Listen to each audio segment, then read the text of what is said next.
Welcome, everybody. This is Ava filling in for John. Welcome to Mertech.com's Daily News Update Extra. We are sharing a video snippet that provides no nonsense, common sense, logic, and truth. I am following this channel and given this video a thumbs up.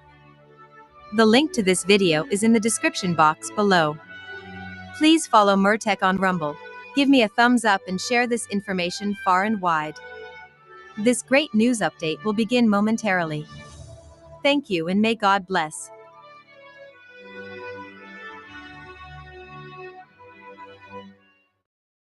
We've been telling you about some of the strange connections and names that have come up during the Diddy trial, including Obama, and the latest has certainly raised some eyebrows. Mike Myers and the CIA have made an appearance in the Diddy trial. Mia, operating under a pseudonym, an ex-assistant of Diddy, appears to also be an ex-assistant to Mike Myers. During her testimony, Mia testified that Diddy sexually assaulted and abused her, described a toxic work environment, stated she saw Combs attack Cassie Ventura, the prosecution's star witness, and she dropped some very interesting information about working with Mike Myers.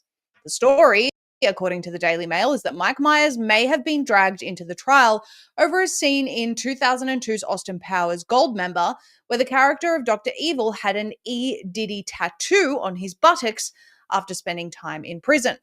Where this gets very interesting is that Mia mentioned Myers' name in connection to the CIA. According to AOL, during an intense cross-examination, Mia told the court that she'd previously worked for Myers.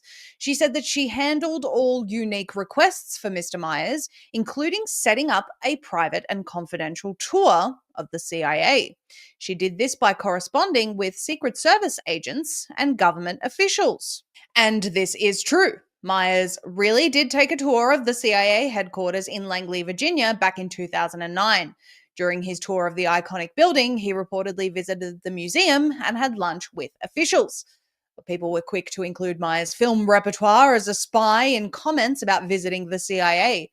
International man of mystery, some of them said.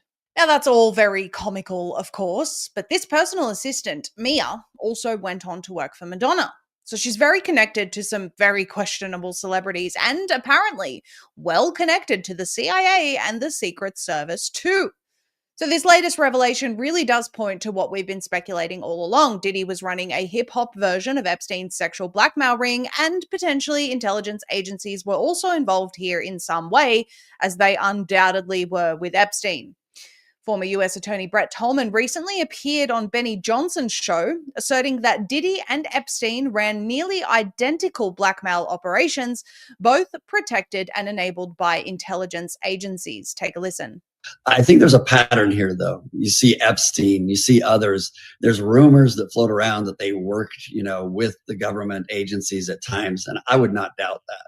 I would not doubt that there were CIA operations or FBI operations that were ongoing over the many decades in which many times these individuals were operating, criminally. And you go back to Epstein, and I was flabbergasted at the deal that my colleague and friend Alex Acosta, the U.S. attorney at the time in Florida, offered to Epstein.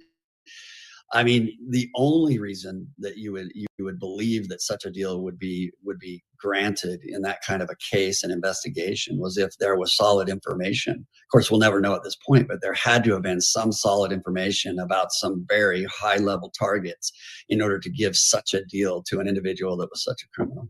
It's quite clear at this point that the similarities between the Epstein operation and the Diddy operation have links to intelligence, blackmail, celebrities, and high-level officials. What remains to be seen is what comes of all of this. There's a lot of focus in the mainstream media about the physical abuse endured by Cassie, for example, but very little focus on the actual operation that Diddy was running and potential forces behind it.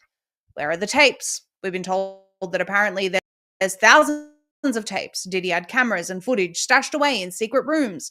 What prompted the FBI to raid his house in the first place? What evidence was gathered there? At this point in the trial, we're hearing some, albeit revelatory claims being made, celebrities and politicians alike being linked to Diddy, but very little about what the blackmail entailed. Was Diddy responsible for gathering the blackmail material, and were the intel agencies responsible for utilizing the material against the people involved? What were they blackmailed into doing?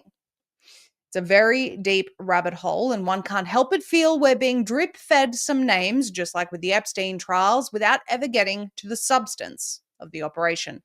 Nonetheless, we will keep you informed as more details arise.